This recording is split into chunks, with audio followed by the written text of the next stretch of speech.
Hi, my name is Nadia Colburn, and I'm going to be reading from my new book, The High Shelf, which was published by the WordWorks Press in 2019. I'm going to be reading a poem called The Open Page, which is from the end of the book. It's an 11-part poem. Each section is very short. And the poem really is an inquiry into how we make art, how we make sense of a self that has different parts in it, how we make sense of a world that has different parts, but also a whole. And that question of how part and whole goes together really runs through the whole book. So this is a poem towards the end of the book, the open page. 1. Imagine 3 lemons. Paint the lemons as many times as you can. 2. Lemon 1, the body. Lemon 2, the soul. Lemon 3, the intellect. Lemon 1, the soul. Lemon 2, the intellect. Lemon 3, the body. Lemon 1, the body. Lemon 2, the body. Lemon 3, 3. And yet the lemons are as they are, on a table, on a chair, or rolling one after another to the dirt-covered floor where a dog comes in and smells them. 4. What then is the limit? Perhaps one lemon is slightly smaller than the others, or one looks a bit like a lime, the tender green at its swollen center, and one perhaps the same with a piece of its stem attached to itself, a little dark knob pointing out. 5. Then the fruit-bearing tree, and I reaching up to pluck the lemons from the fruit-bearing tree.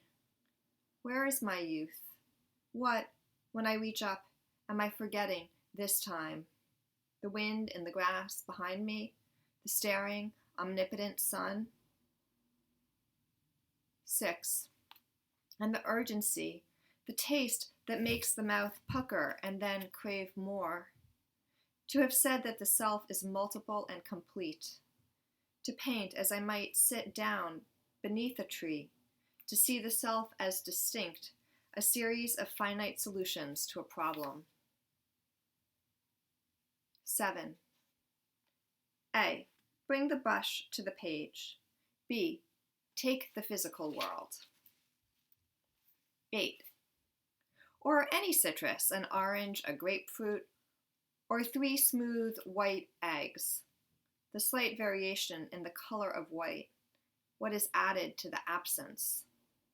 From such abundance, 3 objects, small enough to hold, touch, carry them alone up the mountainside, and rest by the rocks, by the goats, feeling in your hand their own warmth.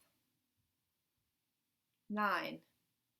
Yet how to show with this borrowed brush, this foreign viscous paint, the vigor? On the branch, alive, growing, and then the object fully other, like a stone carrying only the heat of something other, borrowed, not its own. 10. I, trying to piece together some story, placing one lemon here, another. 11. Until it gets easier. I look away. Everything is distinct. The self falls out of the picture. And the lemon suspended in midair with the hand elsewhere, and no floor and nothing to rest upon.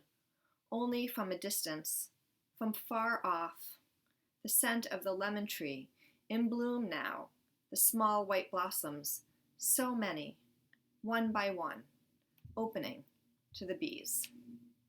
And I'll read one more poem. What can't be held? Gone endlessly, and I toward the future like a sailboat to wind, like wind to the far no shore where everything turns, like and like and like to the unlike, as before me, what sings? Thank you. Again, this is from The High Shelf.